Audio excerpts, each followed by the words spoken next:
Tu as toujours le choix au quotidien. Tu as 15 000, en fait la vie c'est quoi? C'est tu as 15 000 décisions à prendre tous les jours et il faut prendre les bonnes. Tu vois. Par exemple là j'étais sur Pedidoja. Pedidoja c'est le Uber Eats ici au Paraguay. Donc je me fais livrer et je vois il y a des pizzas, il y a des hamburgers, il y a des trucs de fou et je commence à me dire putain et si j'en mangeais un là, ça fait un moment quand même que j'ai pas fait de cheat meal, que j'ai pas fait un truc à côté de ma diète et tout. Vas-y viens je me fais un petit plaisir. Après j'ai dit quoi? J'ai dit non cet après-midi il faut que je fasse ça, j'ai des coachings en plus par rapport à YouTube Auto. Donc d'ailleurs premier lien en description si tu veux te lancer sur YouTube Auto, je t'accompagne à gagner plus de 3 000 € par mois en récurrent avec YouTube Auto. Premier lien en description, va au moins voir, ça peut changer ta vie. Et du coup, je regarde un petit peu ce qu'il y avait à manger et au final, j'ai pris la décision, c'est de continuer ma diète pour avoir une putain de journée productive. Ce que je vais t'expliquer par là, c'est que au quotidien, tu as des décisions à prendre. Celle d'aller à la salle ou de ne pas aller à la salle. Tu vois, tu te lèves le matin, tu te dis ok, est-ce que vraiment je veux améliorer ce putain de physique? Est-ce que vraiment je veux prendre soin de ma santé? Est-ce que vraiment on s'aperçoit que l'activité physique au quotidien, ça diminue le stress de 90%, ça diminue l'anxiété, ça diminue le cortisol, enfin en gros ça diminue tout ce que tu veux dans le corps et ça augmente, enfin ça te donne plein de bienfaits. Est-ce que vraiment tu veux ça ou pas? Pourquoi? Parce que toutes les choses qui sont difficiles à avoir, ben, c'est difficile à passer à l'action au quotidien. Demain, par exemple, tu es timide, tu veux arrêter d'être timide, c'est une putain de décision. C'est toi qui vas tous les jours passer à l'action pour arrêter d'être timide. Donc, qu'est-ce qu'il faut faire? Il faut commencer à aborder des gens dans la rue. Et bien sûr que oui, c'est douloureux. Pourquoi? Parce que ce que tu vas avoir, ça aura de la valeur. Derrière, tu peux aborder n'importe qui et tu t'en foutras. D'ailleurs, petit conseil par rapport à ça, les gars, si vous voulez vraiment diminuer votre timidité rapidement, il faut aborder un grand nombre de personnes, donc de femmes, très rapidement. Tu vois, en l'espace de 10-15 jours, pour que ça puisse rentrer dans ton inconscient, cet état puisse rentrer dans ton inconscient, cet état de non-timidité. Et derrière, tu peux le prolonger dans ta vie au quotidien. Pourquoi? Parce que tu auras connu ça sur une petite période de temps. Donc ça, c'est un petit tips, ça peut te permettre de t'aider. Dans la vie, tu as le choix par rapport à tout. Cet après-midi, je peux décider d'aller voir une meuf. Cet après-midi, je peux décider de manger une grosse pizza. Cet après-midi, je peux décider de passer mon après-midi sur TikTok aussi. C'est marrant les gars, c'est marrant. Ils sont là, ils s'envoient des Léon Chaton, ils s'envoient des univers, ils s'envoient des trucs sur TikTok. C'est super. En plus, j'ai plein d'amis qui font TikTok parce que j'en ai coaché plein des mecs qui se sont lancés sur TikTok. Et au final, je pourrais aller les regarder cet après-midi. Mais frérot, tu comprends bien que si je fais ça, je me prends pas au sérieux. Tu comprends bien que si je fais ça, je vais aller nulle part en pensant comme ça. Tu comprends bien que si cet après-midi, je décide de manger une pizza, qu'est-ce qui va se passer? Est-ce que vraiment c'est se prendre au sérieux? Est-ce que vraiment c'est se respecter que de faire ça? Au quotidien, tu as des putains de décisions à prendre. Quelles décisions tu vas prendre? Est-ce que tu vas enfin prendre des décisions qui sont bonnes pour toi? Arrêter d'agir sur de l'émotionnel. Là, par exemple, j'étais sur Pedidoja et ils s'amusent avec ton émotionnel sur Uber Eats. Et ils s'amusent avec ton émotionnel. Ils te mettent des couleurs partout. Ils te disent alors la pizza, elle est à moins 20%, machin truc. Oui, oui, mais moins 20%. C'est surtout ta santé qui va être à moins 20%. C'est surtout ça, ta santé, ton état physiologique, ton état psychologique, ton focus, tout va perdre si tu bouffes une putain de pizza.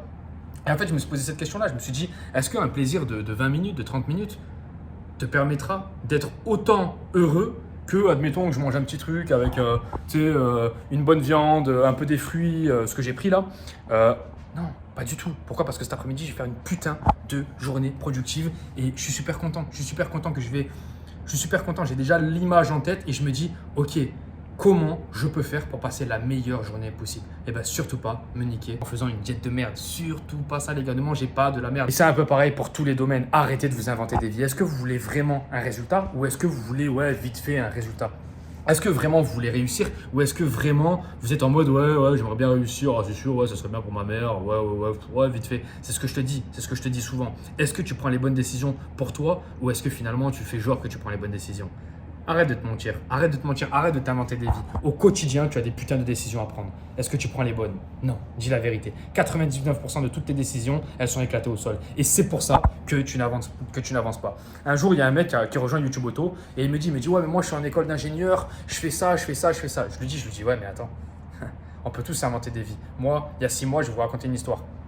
Il y a 6 mois, on m'annonce une péritonite appendicite. Je me dis bon ok, je vais aux urgences, machin, j'ai super mal. Et ils me disent bon, si tu venais demain, t'étais mort. Parce que tu avais tout le péritoine qui était tout blanc. En gros, tout était infecté. Demain, c'était septicémie et t'étais mort, quoi, tu vois. Donc, à ce moment-là, je me dis quoi? Je me dis ok, putain, qu'est-ce qu'il va falloir que je fasse? Alors, il me dit, ouais, plus d'ordinateur parce que t'as pas le droit d'être assis, t'as plus le droit de faire ça, t'as plus le droit de faire ça, t'as plus le droit de faire de sport. En gros, j'ai perdu 10 kilos. Donc, je suis passé d'un corps qui était plutôt pas mal à ce corps-là. Je te le montre là maintenant tout de suite. Bref, c'était la misère sans nom, j'avais plus de corps. J'ai perdu 10 kilos. En plus de ça, j'ai perdu des revenus. Pourquoi? Parce que je pouvais plus travailler. Il me disait de ne pas rester assis. Moi, je n'allais pas travailler comme ça, allongé, comme ça. Non, tu vois, donc c'était extrêmement compliqué. Et à un moment donné, j'ai eu une décision à prendre. La décision, c'était soit je continue à me plaindre, à m'inventer des vies, à dire « Ah oui, mais putain, mais j'ai eu l'appendicite péritonite. Non, mais attends, putain, mais qui c'est qui peut m'aider là ?» Personne n'allait m'aider. Déjà, je te le dis, personne n'allait m'aider. Parce qu'en gros, on n'aide pas les hommes, c'est comme ça. Les hommes ne se font pas aider. Les femmes aiment les enfants et non pas les hommes. Et ça, c'est un truc à comprendre le plus rapidement possible.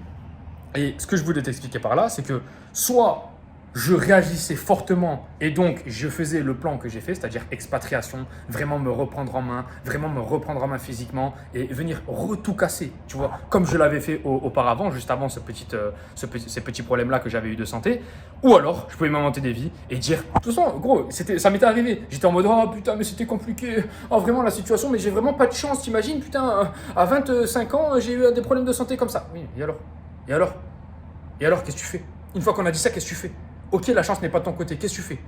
Ce que j'ai fait, c'est que je suis passé à l'action, je me bats les couilles, j'ai pris un pays, je suis allé m'expatrier et là, j'ai mis un focus de bâtard. Et là, j'ai tout récupéré, ne serait-ce qu'au niveau du corps, j'ai récupéré, ne serait-ce qu'au niveau de l'argent, j'ai récupéré x3 ou x4 parce que j'ai construit des business qui sont bien plus solides qu'avant. Et en fait, c'était une putain d'opportunité pour comprendre que tout était un petit peu fragile, tu vois. Le corps, finalement, j'avais construit un corps, mais aujourd'hui, je préfère largement mon corps d'aujourd'hui. J'avais construit un business, mais le business, il n'était pas aussi solide que le business d'aujourd'hui. Et tout est venu renforcer. Parce que à chaque fois que tu as un problème, ce qui ne tue pas te rend plus fort. C'est la loi de l'Hormèse. Donc, arrête de te dire, putain, mais il m'arrive ça, il m'arrive ça, il m'arrive ça. C'est super qu'il t'arrive ça. Réagis positivement, réagis masculinement. Tu as un problème, tu réagis positivement. Tu vois, là, aujourd'hui, je suis au Paraguay. Je suis super content de la vie que j'ai. Demain, je peux être en Colombie, je peux aller où je veux. Arrêtez de toujours vous plaindre, les gars. Arrêtez de dire putain mais il y a ça, il y a ça, il y a ça. Analysez plutôt vos décisions. Est-ce que vos décisions au quotidien, elles sont bonnes? Parce que t'en as, je sais pas, je t'ai dit 15 000 au début, mais je sais pas combien t'en as de décisions à prendre. Des habits, est-ce que tu vas chez le coiffeur, est-ce que tu lances ton business en ligne ou pas, comment tu manges, comment tu dors, est-ce que tu utilises ton téléphone avant de dormir ou pas. Tu as 15 000 décisions à prendre. Est-ce que tu prends les bonnes? Essaye d'analyser ça plutôt que de te dire tout le temps « Ouais, mais c'est la faute à lui, et puis moi, je suis pas né au bon endroit, et puis oui, mais Valentin, après, moi, j'ai des problèmes. » Oui, d'accord, tu as des problèmes. Mais est-ce que tu prends les bonnes décisions? Au moins ça. Moi, je n'avais pas décidé d'avoir l'appendicite péritonite. Par contre, derrière, j'ai su réagir. Est-ce que toi, à chaque fois que tu as un problème, tu sais réagir ou pas? Est-ce que tu sais analyser que « Ah ouais, là, je suis un peu dans une difficulté. » Ok, tu es dans une difficulté, il n'y a pas de souci, frérot. Être dans une difficulté, c'est pas grave. Mais comment tu réagis à ça? Est-ce que tu te laisses bouffer par la difficulté ou est-ce que tu passes à l'action et tu casses tout derrière? Frérot, je te laisse cette vidéo. YouTube automatisation, premier lien en description si tu veux lancer ton business en ligne et surtout passe à l'action. Pourquoi? Parce que personne va passer à l'action. Pour toi, vraiment, c'est très important. Frérot, je te fais cette vidéo parce que vraiment, ça me touche. C'est un peu ce qui m'est arrivé et je sais que tu peux très rapidement te laisser couler, te laisser tomber et je veux pas ça pour toi. Frérot, je te laisse. On se dit à la prochaine. Ciao.